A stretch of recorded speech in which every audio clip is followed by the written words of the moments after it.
ಹೇಗಿದ್ದೀರಾ ಸ್ನೇಹಿತರೆ? ಹೋಪ್ ಎಲ್ಲರೂ ಚೆನ್ನಾಗಿದ್ದೀರಾ ಅಂತ ಅನ್ಕೋತೀನಿ. Welcome to my channel.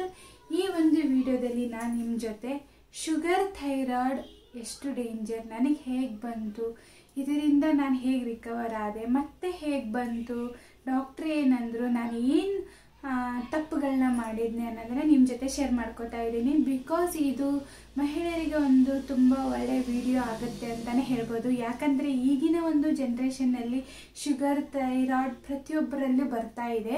ಇದರಿಂದ ಸ್ಪೆಷಲಿ ಮಹಿಳೆಯರು ಯಾರಿಗೆ ಇನ್ನೂ ಮಕ್ಕಳಾಗಿಲ್ಲ ಅವರಿಗಂತೂ ತುಂಬಾ ಈ ಒಂದು ಶುಗರ್ ಥೈರಾಯ್ಡ್ ಕಾಡ್ತಾ ಇದೆ. ಸೊ ಇದರಿಂದ ನಾವು ಹೇಗೆ ಹೊರಗೆ ಬರಬೇಕು ಮತ್ತು ನಾವು ಯಾವ ತಪ್ಪುಗಳನ್ನ ಮಾಡಬಾರ್ದು ಅನ್ನೋದನ್ನ ನಿಮ್ಮ ಜೊತೆ ಶೇರ್ ಮಾಡ್ಕೊತಿದ್ದೀನಿ. ಸೊ ಹಾಗಾಗಿ ವಿಡಿಯೋನ ಸ್ಕಿಪ್ ಮಾಡಿದೆ ನೋಡಿ ಫ್ರೆಂಡ್ಸ್. ಹಾಗೂ ಯಾರೆಲ್ಲ ಹೊಸದಾಗಿ ನನ್ನ ಚಾನಲ್ನ ನೋಡ್ತಿದ್ದೀರಾ ಪ್ಲೀಸ್ ಸಬ್ಸ್ಕ್ರೈಬ್ ಮಾಡಿ ಹಾಗೂ ಬೆಲ್ ಬಟನ್ ಆಲ್ ಅಂತ ಕ್ಲಿಕ್ ಮಾಡೋದನ್ನು ಮರಿಬೇಡಿ. ಯಾಕಂದರೆ ನಾ ಹಾಕೋ ವಿಡಿಯೋಸ್ಗಳ ನೋಟಿಫಿಕೇಶನ್ ನಿಮಗೆ ಈಸಿಯಾಗಿ ತಲುಪಬೇಕಂದ್ರೆ ನೀವು ಬೆಲ್ ಬಟನ್ ಆಲ್ ಅಂತ ಕ್ಲಿಕ್ ಮಾಡಬೇಕಾಗುತ್ತೆ. ಓಕೆನಾ? ಸೊ ಹಾಗಾದರೆ ತಡ ಮಾಡೋದು ಬೇಡ, ಬನ್ನಿ ವಿಡಿಯೋನ ಸ್ಟಾರ್ಟ್ ಮಾಡೋಣ. ನನಗೆ ಶುಗರ್ ಥೈರಾಯ್ಡ್ ಹೇಗೆ ಬಂತು, ಯಾವಾಗ ಗೊತ್ತಾಯಿತು ಅನ್ನೋದನ್ನ ಫಸ್ಟ್ ಹೇಳ್ತೀನಿ. ನನಗೆ ಫಸ್ಟ್ ಅಂದರೆ ಯೂರಿನ್ ಇನ್ಫೆಕ್ಷನ್ ಆಗ್ತಾಯಿತ್ತು, ಅದರಿಂದ ಹೆಲ್ತ್ ತುಂಬಾ ಅಪ್ಸೆಟ್ ಆಗ್ತಾಯಿತ್ತು. ಹಾಸ್ಪಿಟಲ್ಗೆ ಹೋಗ್ತಾ ಇದೆ, ನನಗೆ ಗೊತ್ತಿರ್ತಕ್ಕಂಥ ಒಂದು ಹಾಸ್ಪಿಟಲ್ಗೆ ಹೋಗಿದ್ದೆ. ಅಲ್ಲಿ ನನಗೆ ಯೂರಿನ್ ಟೆಸ್ಟ್ ಮಾಡಿದ್ರು, ಇನ್ಫೆಕ್ಷನ್ ಐತೆ ಅಂತ ಗೊತ್ತಾಯಿತು. ಟ್ಯಾಬ್ಲೆಟ್ಸ್ ಬರೀತಿದ್ರು, ಆಮೇಲೆ ಟಾನಿಕ್ ಬರೀತಿದ್ರು, ತಗೊಂಡ್ಮೇಲೆ ಸ್ವಲ್ಪ ಕಡಿಮೆ ಆಗೋದು, ಮತ್ತೆ ಸ್ಟಾರ್ಟ್ ಆಗೋದು, ಮತ್ತೆ ಅದೇ ಪ್ರೊಸೀಜರ್, ಮತ್ತೆ ಕಡಿಮೆ ಆಗೋದು, ಮತ್ತೆ ಸ್ಟಾರ್ಟ್ ಆಗೋದು, ಈ ಥರ ಎಲ್ಲ ಪ್ರಾಬ್ಲಮ್ ಆಗ್ತಾಯಿತ್ತು. ಮತ್ತೆ ನಾನು ಏನು ಮಾಡಿದೆ, ಹಾಸ್ಪಿಟಲ್ ಚೇಂಜ್ ಮಾಡಿಬಿಟ್ಟು ಸ್ವಲ್ಪ ಚೆನ್ನಾಗಿರ್ತಕ್ಕಂಥ ಹಾಸ್ಪಿಟಲ್ಗೆ ಹೋದೆ. ಸೊ ಅಲ್ಲಿ ನನಗೇನು ಮಾಡಿದರು, ಶುಗರ್ ಟೆಸ್ಟ್ ಹೇಳಿದರು, ಥೈರಾಯ್ಡ್ ಟೆಸ್ಟ್ ಹೇಳಿದರು, ಆಮೇಲೆ ಅಬ್ಡಾಮಿನಲ್ ಟೆಸ್ಟ್ ಹೇಳಿದರು, ಮತ್ತು ಏನಪ್ಪ ಅಂದರೆ ಯೂರಿನ್ ಟೆಸ್ಟ್, ಇನ್ಫೆಕ್ಷನ್ ಟೆಸ್ಟ್ ಹೇಳಿದರು. ಸೊ ಇವೆಲ್ಲ ಟೆಸ್ಟ್ ಮಾಡಿಸಿದ್ಮೇಲೆ ರಿಪೋರ್ಟ್ ಫೈನಲಿ ಬಂತು. ಶುಗರ್ ಇದೆ ಅಂತ ಗೊತ್ತಾಯಿತು, ಥೈರಾಯ್ಡ್ ಇದೆ ಅಂತ ಗೊತ್ತಾಯಿತು. ಅಬ್ಡಾಮಿನಲ್ ಟೆಸ್ಟ್ ಸ್ಕ್ಯಾನ್ ಮಾಡಿದಾಗೆ ನನಗೆ ಲಿವರ್ ಫ್ಯಾಟಿ ಗ್ರೇಡ್ 2 ಇದೆ ಅಂತ ಗೊತ್ತಾಯಿತು. ಅದಾದಮೇಲೆ ಏನಪ್ಪ ಅಂದರೆ ಯೂರಿನ್ ಇನ್ಫೆಕ್ಷನ್ ಕೂಡ ಇದೆ, ಯೂರಿನಲ್ಲಿ ಲ್ಯಾಕ್ಸ್ ಆಫ್ ಇನ್ಫೆಕ್ಷನ್ ಅಂದರೆ ಬ್ಯಾಕ್ಟೀರಿಯಾಸ್ ಕೂಡ ಇವೆ ಅಂತಲೂ ಗೊತ್ತಾಯಿತು. ಈ ರಿಪೋರ್ಟ್ ಬಂದಾದಮೇಲೆ ಇದ್ರ ತಕ್ಕಂಗೆ ಯೂರಿನ್ಗೆ ರಿಲೇಟೆಡ್ ತಕ್ಕಂಗೆ ಮೇಡಮ್ ನನಗೆ ಟ್ರೀಟ್ಮೆಂಟ್ ಟ್ಯಾಬ್ಲೆಟ್ಸ್ ಅವೆಲ್ಲ ಬರ್ಕೊಟ್ರು. ಇಂಜೆಕ್ಷನ್ ಕೂಡ ಕೆಲವು ಇಂಜೆಕ್ಷನ್ಸ್ ಇದು ಆ ಬ್ಯಾಕ್ಟೀರಿಯಾಸ್ ಸಾಯೋ ಹಾಗೆ ಇಂಜೆಕ್ಷನ್ಸ್ ಕೂಡ ಹಾಕಿ ಕೊಟ್ಟರು. ಅದಾದ ನಂತರ ನನಗೆ ಹಾಸ್ಪಿಟಲ್ ಚೇಂಜ್ ಮಾಡೋಕ್ಕೆ ಹೇಳಿದ್ರು, ಅಂದರೆ ಡಯಾಗ್ನೋಸಿಸ್ಟ್ ಹಾಸ್ಪಿಟಲ್ಗೆ ಹೋಗೋಕ್ಕೆ ಹೇಳಿದರು. ನಾವು ನಮ್ಮ ಮಮ್ಮಿಗೆ ಆಲ್ರೆಡಿ ಒಂದು ಕಡೆ ತೋರಿಸ್ತಾ ಇದ್ವಿ, ತುಂಬ ಒಳ್ಳೆ ಡಾಕ್ಟ್ರು, ಅಲ್ಲಿಗೆ ನಾವು ಹೋದ್ವಿ. ಅಲ್ಲಿಗೆ ಹೋದಾಗ ನಂದು ಸ್ಟಾರ್ಟಿಂಗ್ ಶುಗರ್ ಬಂದುಬಿಟ್ಟು 300 ಸಮಥಿಂಗ್ ಇತ್ತು. ಸೊ ಥೈರಾಯ್ಡ್ ಬಂದುಬಿಟ್ಟು 5.8 ಈ ಥರ, ಅಂದರೆ ನಿಯರ್ 6 ಈ ಥರ ಎಲ್ಲ ಶುಗರ್ ಇತ್ತು. ಸೊ ಆವಾಗ ಥೈರಾಯ್ಡ್ ಇತ್ತು. ಅದರ ರಿಲೇಟೆಡ್ ತಕ್ಕಂಗೆ ನನಗೆ ಟ್ಯಾಬ್ಲೆಟ್ಸ್ ಮತ್ತು ಥೈರಾಯ್ಡ್ ಟ್ಯಾಬ್ಲೆಟ್ಸ್ ಎಲ್ಲ ಬರೆದುಕೊಟ್ರು. ಫಸ್ಟಿಗೆ ಕಡಿಮೆ ಡೋಸ್ ಟ್ಯಾಬ್ಲೆಟ್ ಬಂದುಕೊಟ್ರು. 2 ಮಂತ್ಸ್ ಆದಮೇಲೆ ಬನ್ನಿ ಅಂತ ಹೇಳಿದರು.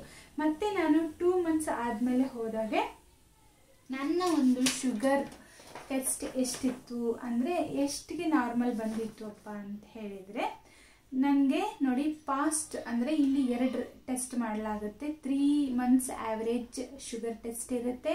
ಆಮೇಲೆ ಏನಪ್ಪ ಅಂದರೆ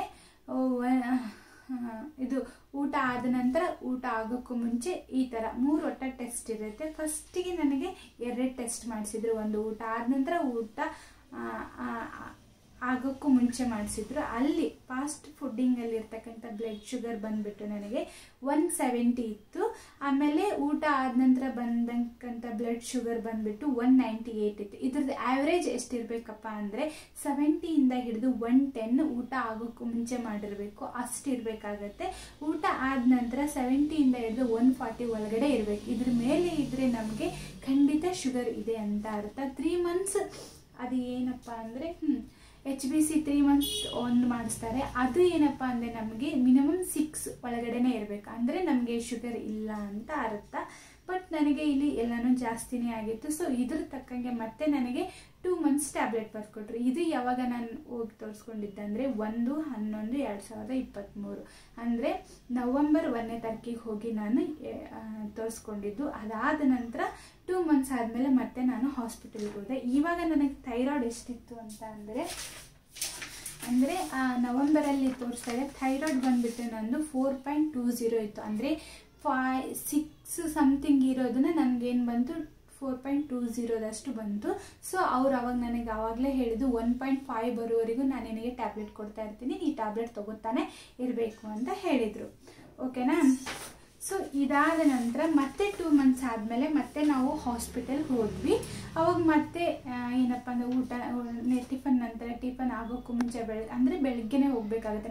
ರಾತ್ರಿ 9 o'clock ಊಟ ಮಾಡಿದರೆ ಬೆಳಿಗ್ಗೆ 7 ಇಲ್ಲ 8 o'clockಗೆ ಹೋಗಬೇಕಾಗುತ್ತೆ. ಸೊ ಹಾಗೆ ಮತ್ತೆ ನಾವು ಯಾವಾಗ ಹೋಗಿದ್ವಿ ಅಂದರೆ 1ನೇ ತಾರೀಕು ಅಂದರೆ 2024 ಜನವರಿ 2024 17ನೇ ತಾರೀಕಿಗೆ ಹೋಗಿದ್ವಿ. ಆವಾಗ ಮತ್ತೆ ಶುಗರ್ ಟೆಸ್ಟ್ ಮಾಡಿಸಿದ್ರು, ಪಾಸ್ಟ್ ಮತ್ತು ಪೋಸ್ಟ್ ಶುಗರ್ ಬ್ಲಡ್ ಟೆಸ್ಟ್ ಮಾಡಿಸಿದ್ರು. ಆವಾಗ ಬ್ಲಡ್ ಶುಗರ್ ಬಂದುಬಿಟ್ಟು ಪಾಸ್ಟಿಂಗ್ ಬ್ಲಡ್ ಶುಗರ್ ಬಂದುಬಿಟ್ಟು 78 ಇತ್ತು. ಅಂದರೆ ನನಗೆ ಅವಾಗ ಎಷ್ಟಿತ್ತು, ಜಾಸ್ತಿನೇ ಇತ್ತು, 140 ಸಮಥಿಂಗ್ ಇತ್ತು. ಅಂದರೆ 179 ಇತ್ತು. 179 ಇರೋದು 78 ಬಂತು. ಸೊ ನನಗೆ ನಾರ್ಮಲ್ ರೇಂಜಲ್ಲಿದೆ, 70 ಇಂದ ಹಿಡಿದು 110 ಒಳಗಡೆನೇ ಇರಬೇಕು. ಸೊ ನಾನು ಬಂದಿದ್ದು 78, ಅಂದರೆ ಇದು ನಾರ್ಮಲ್ ರೇಂಜಿಗೆ ಬಂತು ಅಂತ ಅರ್ಥ. ಆಮೇಲೆ ಪೋಸ್ಟ್ ಗ್ರಾಡ್ ಅಂದರೆ ಊಟ ಆದ ನಂತರ ಮಾಡಿಸಿರೋದು 139 ಇದೆ, ಅದು 140 ಒಳಗಡೆನೇ ಇರಬೇಕು. 139 ರೇಂಜ್ 1 ಒಳಗಡೆ ಬಂದಿದೆ ಅಂತ ಅರ್ಥ. ಅದಾದ ನಂತರ ನಾವು ಏನು ಮಾಡಿಸಿದ್ವಿ, 3 months HbC ಟೆಸ್ಟ್ ಮಾಡಿಸಿದ್ವಿ. ಅದರಲ್ಲಿ ನನಗೆ ಬಂದುಬಿಟ್ಟು 5 ಬಂದಿತ್ತು. ಆ್ಯಕ್ಚುಲಿ ಅದನ್ನು ಮಾಡಿಸಿದ್ವಿ, ಅವಾಗ ಎಷ್ಟು 6 and 7 ಇತ್ತು. ಆ್ಯಕ್ಚುಲಿ ಇದು ನನಗೆ ಸ್ಟಾರ್ಟಿಂಗ್ 7 ಇತ್ತು, 3 months ಆ್ಯಾವ್ರೇಜ್ 7 ಇತ್ತು. ಸೊ ಅದು 7 ಇದ್ದಿದ್ದೇನು ಬಂದುಬಿಟ್ಟು 5ಗೆ ಬಂತು. 5 ಇದ್ದರೆ ನಾರ್ಮಲ್, 6 ಒಳಗಡೆ ಇರಬೇಕು. 6 ಒಳಗಡೆ ಇದ್ದರೆ ನಾರ್ಮಲ್. ಇಲ್ಲಿ ನಾನ್ ಡಯಾಬಿಟಿಕ್ ಅಂತಲೇ ಇರುತ್ತೆ, ಶುಗರ್ ಇರುತ್ತೆ ನಮ್ಮ ದೇಹದಲ್ಲಿ, ಬಟ್ ಎಲ್ಲ ನಾರ್ಮಲ್ ಆಗಿ ಬಂತು. ರಿಪೋರ್ಟ್ ನಾರ್ಮಲ್ ಆಗಿ ಬಂದಾಗ ನಾವೇನು ಮಾಡಿದ್ವಿ, ಡಾಕ್ಟ್ರಿಗೆ ಕೇಳಿದ್ವಿ, ನಾವು ಪ್ರೆಗ್ನೆನ್ಸಿ ಪ್ಲ್ಯಾನಿಂಗ್ ಮಾಡಬಹುದಾ, ಹಾಸ್ಪಿಟಲ್ಗೆ ಹೋಗ್ಬೋದಾ ಅಂತ ಕೇಳಿದ್ವಿ. ಸೊ ಓಕೆ ಅಮ್ಮ ಹೋಗಬಹುದು ಅಂತ ಹೇಳಿದರು. ಮಾಡಿದ್ವಿ. ಅದಾದ ನಂತರ ಕೆಲವು ಜನ ಕೇಳಿದ್ವಿ ಯಾವುದು ಹಾಸ್ಪಿಟಲ್ ಚೆನ್ನಾಗಂತ ಸರ್ಚ್ ಮಾಡಿದ್ವಿ. ಆದಮೇಲೆ ಫೈನಲಿ ಒಂದು ಹಾಸ್ಪಿಟಲ್ ಸೆಲೆಕ್ಟ್ ಮಾಡಿದ್ವಿ. ಅದು ಡೇಟಾ 2nd day ಹೋಗಬೇಕಿತ್ತು. ಹೋದ್ಮೇಲೆ ಅವರೆಲ್ಲ ಶುಗರು ಅದೆಲ್ಲ ನೋಡಿದ್ರು. ನಾರ್ಮಲ್ ಆಗಿದೆ ಅಮ್ಮ, ಪ್ರೆಗ್ನೆನ್ಸಿ ಪ್ಲ್ಯಾನಿಂಗ್ ಸ್ಟಾರ್ಟ್ ಮಾಡೋಣ ಅಂತ ಹೇಳಿದರು.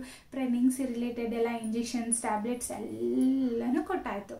ಅದಾದ ನಂತರ ಮತ್ತೆ ಇವರು 2 months ಆದಮೇಲೆ 2 monthsವರೆಗೂ ನನಗೆ ಅದೇ ಟ್ರೀಟ್ಮೆಂಟ್, ಸ್ವಲ್ಪ ಇದ್ರ ಪ್ರೆಗ್ನೆನ್ಸಿದು ಪ್ಲ್ಯಾನಿಂಗ್ದು ರಿಲೇಟೆಡ್ ಟ್ರೀಟ್ಮೆಂಟ್ ಕೊಡ್ತಾನೆ ಇದ್ದರು. ಅದಾದ ನಂತರ ಮತ್ತೆ ಇವರು 2 months ಆದಮೇಲೆ ಶುಗರ್ ಟೆಸ್ಟ್ ಮಾಡ್ಸೋಕ್ಕೆ ಹೇಳಿದ್ರಲ್ವ. ಸೊ ಮತ್ತೆ ನಾವು ಶುಗರ್ ಟೆಸ್ಟ್ ಮಾಡಿಸಿದ್ವಿ. ಅಂದರೆ ಈ ಸರಿ ಸ್ವಲ್ಪ ಸೀರಿಯಸ್ ಆಗಿ ಪ್ರೆಗ್ನೆನ್ಸಿ ರಿಲೇಟೆಡ್ ನಾವು ತೋರಿಸ್ತಾ ಇರಬೇಕಾದ್ರೆ ಅವರಿಲ್ಲ ಇನ್ನೊಂದು ಸರಿ ಶುಗರ್ ಟೆಸ್ಟ್ ಮಾಡಿಸೋಣ, ಶುಗರ್ ಟೆಸ್ಟ್ ಮಾಡಿಸಿದ ಮೇಲೆ ನಾನು ನಿನಗೆ ಪ್ರೆಗ್ನೆನ್ಸಿ ರಿಲೇಟೆಡ್ದು ಇಂಜೆಕ್ಷನ್ಸ್ ಮತ್ತು ಟ್ಯಾಬ್ಲೆಟ್ ಕೊಡ್ತೀನಿ ಅಂತ ಹೇಳಿದರು. ಸೊ ಹಾಗಾಗಿ ನಾವು ಶುಗರ್ ಮತ್ತೆ ಟೆಸ್ಟ್ ಮಾಡಿಸಿದ್ವಿ. ಮತ್ತೆ 2 months ಆದಮೇಲೆ ಟೆಸ್ಟ್ ಮಾಡಿಸಿದಾಗೆ ಮತ್ತೆ ಹೈ ಆಗಿಬಿಟ್ಟಿದೆ. ಎಲ್ಲ ಆ್ಯಾವ್ರೇಜಲ್ಲಿರೋದು ಮತ್ತೆ ಹೈ ಆಗಿಬಿಟ್ಟಿದೆ. ನೋಡಿ ಯಾವಾಗ ಟೆಸ್ಟ್ ಮಾಡಿಸಿದ್ವಿ ಅಂದರೆ 2024 1ನೇ ತಾರೀಕು, ಅಂದರೆ ಏಪ್ರಿಲ್ 1ನೇ ತಾರೀಕು 2024 ಏಪ್ರಿಲ್ 1ನೇ ತಾರೀಕಿಗೆ ಮತ್ತೆ ನಾವು ಬ್ಲಡ್ ಶುಗರ್ ಟೆಸ್ಟ್ ಮಾಡಿಸಿದ್ವಿ. ಆವಾಗ ನನಗೆ ಪಾಸ್ಟ್ ಬ್ಲಡ್ ಶುಗರ್ ಬಂದುಬಿಟ್ಟು 142 ಬಂದಿದೆ, ಪೋಸ್ಟ್ ಬ್ಲಡ್ ಶುಗರ್ ಬಂದುಬಿಟ್ಟು 190 ಬಂದಿದೆ, ಅಂದರೆ ಇನ್ನೂ ಎಕ್ಸ್ಟ್ರಾನ ಆಗಿಬಿಟ್ಟಿದೆ. ಆಮೇಲೆ HbA 3 months ಬಂದುಬಿಟ್ಟು 5.9 ಇದೆ. ಇದು ಸ್ವಲ್ಪ ಆ್ಯಾವ್ರೇಜಲ್ಲಿದೆ, ಬಟ್ ಇದು 2 ಜಾಸ್ತಿ ಬಂದಿದೆ. ಸೊ ಹಾಗಾಗಿ ಈ ಸರಿ ನಾನು ಟ್ರಿಗರ್ ಇಂಜೆಕ್ಷನ್ ಆಗಿರ್ಬೋದು, ಪ್ರೆಗ್ನೆನ್ಸಿದು ಯಾವುದೇ ಪ್ಲ್ಯಾನಿಂಗ್ ಆಗಿರ್ಬೋದು ನಾನು ಮಾಡಲ್ಲ, ಯಾವುದೂ ಕೊಡಲ್ಲ, ಇಲ್ಲ ಸ್ಟಾಪ್ ಮಾಡಿಬಿಡ್ತೀನಿ ಅಂತ ಹೇಳಿದರು ಡಾಕ್ಟ್ರು. ಸೊ ಯಾಕೆ ಹಿಂಗಾಯಿತು, ಯಾಕೆ ಶುಗರ್ ನನಗೆ ಜಾಸ್ತಿ ಆಯಿತು, ಇಲ್ಲಿ ನಾನೇನು ತಪ್ಪು ಮಾಡಿದೆ, ಯಾಕೆ ಡಾಕ್ಟ್ರ್ ನನಗೆ ಪ್ರೆಗ್ನೆನ್ಸಿ ರಿಲೇಟೆಡ್ ಪ್ಲ್ಯಾನಿಂಗ್ ಮಾಡೋದು ಬೇಡ ಅಂತ ಸ್ಟಾಪ್ ಮಾಡಿಸಿದ್ರು ಅನ್ನೋದನ್ನ ಹೇಳ್ತೀನಿ. ಸೊ ಹಾಗಾಗಿ ವಿಡಿಯೋನ ಸ್ಕಿಪ್ ಮಾಡ್ತೀನಿ ನೋಡಿ ಫ್ರೆಂಡ್ಸ್. ಥೈರಾಯ್ಡ್ ಕಡಿಮೆ ಆಗಿದೆ ನೋಡಿ. ಫಸ್ಟಿಗೆ 4 ಜಾಸ್ತಿನೇ ಇತ್ತಲ್ವ. ಅದಾದ ನಂತರ ಆಮೇಲೆ ಸ್ವಲ್ಪ ದಿನ ಆದಮೇಲೆ ಟೆಸ್ಟ್ ಮಾಡಿದ್ದೆ, 3.46 ಅಂತ ಬಂತು. ಅದಾದ ನಂತರ 1.58 ಬಂದಿದೆ. ಇವಾಗ ನನಗೆ 1.58 ಬಂದಿದೆ. ಥೈರಾಯ್ಡ್ ಕಡಿಮೆ ಆಗಿದೆ, ಆದರೂ ಕೂಡ ಟ್ಯಾಬ್ಲೆಟ್ ಕಂಟಿನ್ಯೂ ಮಾಡಿ, ಜಾಸ್ತಿ ಆಗೋ ಚಾನ್ಸಸ್ ಇರುತ್ತೆ. ನಾನು ಹೇಳುವವರೆಗೆ ಅದೇ ಟ್ಯಾಬ್ಲೆಟ್ ಕಂಟಿನ್ಯೂ ಮಾಡಿ ಅಂತ ಹೇಳಿದ್ದಾರೆ. ಸೊ ಥೈರಾಯ್ಡ್ ಟ್ಯಾಬ್ಲೆಟ್ ಕಂಟಿನ್ಯೂ ಮಾಡ್ತಾ ಇದ್ದೀನಿ. ಸೊ ಇವಾಗ ಮೇನ್ ಬಂದುಬಿಟ್ಟು ಯಾಕೆ ನನಗೆ ಶುಗರ್ ಜಾಸ್ತಿ ಆಯಿತು, ಯಾಕೆ ಹೀಗಾಯಿತು ಅನ್ನೋದನ್ನು ಹೇಳ್ತೀನಿ. ಈಗ 2 months ಬ್ಯಾಕ್ ನನಗೆ ಪ್ರೆಗ್ನೆನ್ಸಿ ರಿಲೇಟೆಡ್ ಡಾಕ್ಟರ್ ಇದ್ದರು, ಸ್ವಲ್ಪ ವೆಯ್ಟ್ ಲಾಸ್ ಮಾಡಿ ಸೇಮ್ ಡಯಟ್ ಪ್ಲಾನಿಂಗ್ ಇಡಿ ಅಂತ ಹೇಳಿದರು. ನಾನು ಸೇಮ್ ಡಯಟ್ ಪ್ಲಾನಿಂಗ್ ಸೇಮ್ ಮಧ್ಯಾಹ್ನ 2 ಚಪಾತಿ, ನೈಟ್ 2 ರೊಟ್ಟಿ ಅಥವಾ ಚಪಾತಿ, ಬೆಳಿಗ್ಗೆ ಸ್ವಲ್ಪ ಏನಾದರೂ ಇಡ್ಲಿ ಇದ್ದರೆ 2 ಇಡ್ಲಿ, ದೋಸೆ ಇದ್ದರೆ 2 ದೋಸೆ, ಇಷ್ಟೇ ಮಾಡ್ತಿರೋದು. ಅದ್ರ ಜೊತೆಗೆ ಡ್ರೈ ಫ್ರೂಟ್ಸ್ ಎಲ್ಲ ತಿಂತಾ ಇದ್ದೆ. ಇದ್ರ ಜೊತೆಗೆ ನಾನು ಎಕ್ಸ್ಟ್ರಾ ಏನು ಆ್ಯಡ್ ಮಾಡಿದ್ದೆ ಅಂದರೆ, ನನಗೆ ಸ್ವಲ್ಪ ಬಾಡಿ ಹೀಟು, ಅದರಲ್ಲಿ ಇವಾಗ ಬೇಸಿಗೆಗಾಲ, ಇನ್ನೂ ಈ ಸರಿ ತುಂಬ ಅಂದರೆ ತುಂಬ ಬೇಸಿಗೆ ಇದೆ. ಸೊ ಹಾಗಾಗಿ ನನಗೆ ಮೈಯೆಲ್ಲ ಉರಿತ ಸ್ಟಾರ್ಟ್ ಆಗ್ತಿತ್ತು. ಸೊ ನಾನು ಏನು ಮಾಡಿದೆ, ಎಕ್ಸ್ಟ್ರಾ ಕೊಕೊನಟ್ ವಾಟರ್ನ ಆ್ಯಡ್ ಮಾಡಿದೆ, ಅಂದರೆ ಎಳ್ನೀರನ್ನ ಆ್ಯಡ್ ಮಾಡಿದೆ. ಫಸ್ಟಿಗೆ ದಿನ ಬೆಳಿಗ್ಗೆ ಒಂದು, ಸಾಯಂಕಾಲ ಒಂದು ಎಳ್ನೀರು ಕುಡಿತಾ ಇದ್ದೆ. ಅದಾದ ನಂತರ ಆಮೇಲೆ 1 ಮಂತ್ ಏನು ಮಾಡ್ತಿದ್ದೆ, ಬೆಳಿಗ್ಗೆ ಒಂದು ಎಳ್ನೀರು ಕುಡಿತಾ ಇದ್ದೆ. ಅದ್ರ ಜೊತೆಗೆ ಡ್ರಿಂಕ್ ಅಂದರೆ ಏನಪ್ಪ, ಜ್ಯೂಸ್, ಯಾವುದೇ ಥರ ಜ್ಯೂಸ್ ಆಗಿರ್ಬೋದು, ಆ್ಯಪಲ್ ಜ್ಯೂಸ್ ಆಗಿರ್ಬೋದು, ಪೊನಗ್ರಾನೇಟ್ ಜ್ಯೂಸ್ ಆಗಿರ್ಬೋದು, ಕರ್ಬೂಜ ಜ್ಯೂಸ್ ಆಗಿರ್ಬೋದು, ಅವಕೊಡೋ ಜ್ಯೂಸ್ ಆಗಿರ್ಬೋದು, ಎಲ್ಲ ಥರದ ಜ್ಯೂಸ್ ದಿನ ಏನಿಲ್ಲ ಅಂದರೂ 3 ಟೈಮ್ಸ್ ತೊಗೋತಾ ಇದ್ದೆ. ಬೆಳಿಗ್ಗೆ ತೊಗೋತಾ ಇದ್ದೆ, ಮತ್ತು 12 ಗಂಟೆಗೆ ತೊಗೋತಾ ಇದ್ದೆ, ಸಾಯಂಕಾಲ 4 ಗಂಟೆಗೆ ತೊಗೋತಿದ್ದೆ, ಕೆಲವೊಮ್ಮೆ ನೈಟ್ ಕೂಡ ತೊಗೋತಾ ಇದ್ದೆ. ಅದ್ರ ಜೊತೆಗೆ 1 ಟೈಮ್ ನಾನೇನು ಮಾಡ್ತಿದ್ದೆ, ಮಜ್ಜಿಗೆನ ಕುಡಿತಾ ಇದ್ದೆ. ಇಷ್ಟು ನಾನು ಡಯಟ್ನ ಮಾಡ್ತಾ ಇದ್ದೆ. ಮಿಡಲ್ ಆವಾಗವಾಗ ಸ್ವಲ್ಪ ಸ್ವೀಟ್ ಕೂಡ ತಿಂದಿದ್ದೆ. ಸೊ ಈ ತಪ್ಪುಗಳನ್ನ ಮಾಡಿರೋದ್ರಿಂದ ನನಗೆ ಶುಗರ್ ಜಾಸ್ತಿ ಆಗಿದೆ. ಆಮೇಲೆ ಡಾಕ್ಟ್ರು ಯಾಕೆ ನನಗೆ ಪ್ರೆಗ್ನೆನ್ಸಿ ಪ್ಲಾನಿಂಗ್ ಮಾಡೋದು ಬೇಡ ಅಂತ ಹೇಳಿದ್ರೆ, ಅಂದರೆ ಇವಾಗ ಪ್ರೆಗ್ನೆನ್ಸಿ ಪ್ಲಾನಿಂಗ್ ಮಾಡಿಬಿಟ್ರೆ ಇನ್ ಕೇಸ್ ನಿಂತಂದರೆ ಅದು ಮಿಸ್ಕ್ಯಾರೇಜ್ ಆಗೋ ಚಾನ್ಸಸ್ ಇರುತ್ತೆ. ಅದಾದ ನಂತರ ಒಂದು ವೇಳೆ ಮಿಸ್ಕ್ಯಾರೇಜ್ ಆಗಲಿಲ್ಲ ಅಂದರೂ ಕೂಡ ಮಗು ಏನಪ್ಪ ಅಂದರೆ ಹ್ಯಾಂಡಿಕ್ಯಾಪ್ ಆಗಿ ಹುಟ್ಟುತ್ತೆ, ಇಲ್ಲ ಬುದ್ಧಿಭ್ರಮೆ ಆಗಿ ಹುಟ್ಟುತ್ತೆ, ಏನಾದರೂ ಒಂದು ತೊಂದರೆ ಇರುತ್ತೆ. ಸೊ ಹಾಗಾಗಿ ಬೇಡ, ನಾನು ಈ ಸರಿ ನಿನಗೆ ಟ್ರಿಗರ್ ಇಂಜೆಕ್ಷನ್ ಕೊಡೋದಿಲ್ಲ ಅಂತ ಹೇಳಿದರು. ಸೊ ಅಲ್ಲಿಗೆ ನಂದು ಪ್ರೆಗ್ನೆನ್ಸಿ ಪ್ಲಾನಿಂಗ್ ಸ್ಟಾಪ್ ಆಯಿತು. ಮತ್ತೆ ನನಗೆ 2 ಮಂತ್ಸ್ ಟೈಮ್ ಕೊಟ್ಟಿದ್ದಾರೆ. ಇವಾಗ ಮತ್ತೆ ನಾನು 2 ಮಂತ್ಸಲ್ಲಿ ನನ್ನ ಒಂದು ಶುಗರ್ ಆ್ಯಾವ್ರೇಜ್ ರೇಂಜಲ್ಲಿ ತರಬೇಕು. ಅದಾದ ನಂತರ ನಂದು ಪ್ರೆಗ್ನೆನ್ಸಿ ಪ್ಲಾನಿಂಗ್ ಇರುತ್ತೆ, ಗೊತ್ತಾಯ್ತಾ? ಸೊ ಈ ತಪ್ಪುಗಳನ್ನ ನೀವು ಮಾಡೋಕ್ಕೆ ಹೋಗಬೇಡಿ. ಯಾರಿಗೆಲ್ಲ ಶುಗರ್ ಮತ್ತು ಥೈರಾಯ್ಡ್ ಇರುತ್ತೆ, ಥೈರಾಯ್ಡ್ ಈಸಿಯಾಗಿ ಆಗಿಬಿಡುತ್ತೆ. ಕೆಲವು ಅದರದ್ದೇ ಒಂದು ಪ್ರೊಸೀಜರ್ ಇದೆ, ಅದು ನೆಕ್ಸ್ಟ್ ವಿಡಿಯೋದಲ್ಲಿ ನಾನು ನಿಮಗೆ ಹೇಳ್ತೀನಿ. ಥೈರಾಯ್ಡ್ ಹೇಗೆ ಕಡಿಮೆ ಮಾಡ್ಕೋಬಹುದು ಅಂತ, ಶುಗರು ಯಾವ ಥರ ಡಯಟ್ ಇರುತ್ತೆ ಈಗ ಆಲ್ರೆಡಿ ಹೇಳಿದ್ದೀನಿ, ಎಲ್ಲರಿಗೂ ಆಲ್ಮೋಸ್ಟ್ ಗೊತ್ತೇ ಇರುತ್ತೆ. ಕಾಳುಗಳನ್ನ ಜಾಸ್ತಿ ತಿನ್ನಬೇಕು, ಆಮೇಲೆ ಮಡಿಕೆ ಹೊಡೆದಿರ್ತಕ್ಕಂಥ ಕಾಳುಗಳನ್ನ ತಿನ್ನಬೇಕು, ಹಸಿ ತರಕಾರಿ ತಿನ್ನಬೇಕು, ಊಟದಲ್ಲಿ ಸ್ವಲ್ಪ ಯಾವುದು ಶುಗರ್ ಅಂಶ ಕಡಿಮೆ ಇರುತ್ತೋ ಅದನ್ನೆಲ್ಲ ತಿನ್ನಬೇಕಾಗತ್ತೆ. ಈ ಥರ ಅಷ್ಟೇ, ಅದು ಬಿಟ್ಟು ಅದನ್ನೇ ನಾರ್ಮಲ್ ಆಗಿ ಕಡಿಮೆ ಇದರಲ್ಲಿ ತಿನ್ನಬೇಕಾಗತ್ತೆ ಅಷ್ಟೇ. ಅದನ್ನ ನಾನು ಮಾಡ್ಕೊತ ಬಂದಿದ್ದೆ. ಅದ್ರ ಜೊತೆಗೆ ವೆಯ್ಟನ್ನು ಲಾಸ್ ಆಗಿತ್ತು. ಈ ಸರಿ ಸ್ವಲ್ಪ ಲಿಕ್ವಿಡ್ ಐಟಮ್ಸ್ ಜಾಸ್ತಿ ತೊಗೊಂಡಿರೋದ್ರಿಂದ ನನಗೆ ಶುಗರ್ ಸ್ವಲ್ಪ, ಅದರಲ್ಲಿ ಶುಗರು ಆ್ಯಡ್ ಆಗಿರುತ್ತಲ್ಲ, ಸೊ ಶುಗರ್ ಸ್ವಲ್ಪ ಜಾಸ್ತಿ ಆಯಿತು. ಈ ತಪ್ಪುಗಳನ್ನ ನೀವು ಮಾಡೋಕ್ಕೆ ಹೋಗಬೇಡಿ. ನಿಮಗೇನಾದರೂ ಶುಗರ್ ಮತ್ತು ಥೈರಾಯ್ಡ್ ಇದ್ದರೆ ಪ್ಲೀಸ್ ಮೊದಲು ರಿಕವರ್ ಮಾಡ್ಕೊಂಡ್ಬಿಟ್ಟು ಅದಾದ ನಂತರ ಪ್ರೆಗ್ನೆನ್ಸಿ ಪ್ಲಾನಿಂಗ್ ಮಾಡಿ. ಆವಾಗ ನಿಮಗೆ ಹೆಲ್ದಿ ಆಗಿರ್ತಕ್ಕಂಥ ಬೇಬಿ ನಿಮ್ಮ ಒಂದು ಮಡಿಲಲ್ಲಿ ಸೇರುತ್ತೆ ಅಂತಲೇ ಹೇಳೋಕ್ಕೆ ಇಷ್ಟಪಡ್ತೀನಿ. ಸೊ ಹೋಪ್ ಈ ವಿಡಿಯೋ ಎಲ್ಲರಿಗೆ ಇಷ್ಟ ಆಗಿರುತ್ತೆ ಅಂತ ಅನ್ಕೋತೀನಿ. ಇಷ್ಟ ಆಗಿದ್ದರೆ ಪ್ಲೀಸ್ ಲೈಕ್ ಮಾಡಿ, ಹಾಗೂ ನಿಮ್ಮ ಅನಿಸಿಕೆಗಳನ್ನು ಕಮೆಂಟ್ ಮೂಲಕ ತಿಳಿಸಿ. ಯಾರೆಲ್ಲ ಹೊಸದಾಗಿ ನನ್ನ ಚಾನೆಲ್ನ ನೋಡ್ತಾ ಇದ್ದೀರಾ ಪ್ಲೀಸ್ ಸಬ್ಸ್ಕ್ರೈಬ್ ಮಾಡಿ, ಹಾಗೂ ಬೆಲ್ ಬಟನ್ ಆಲ್ ಅಂತ ಕ್ಲಿಕ್ ಮಾಡಿ. ಮತ್ತು ನಿಮ್ಮ ಸಪೋರ್ಟ್ ಯಾವಾಗಲೂ ನನಗಿರಲಿ ಅಂತ ಈ ವಿಡಿಯೋನ ಮುಕ್ತಾಯ ಮಾಡ್ತಿದ್ದೀನಿ. Thank you for watching my video. Bye bye. ನೋಡ್ತಿದ್ದೀರಾ? Thank you for watching my video. Bye bye.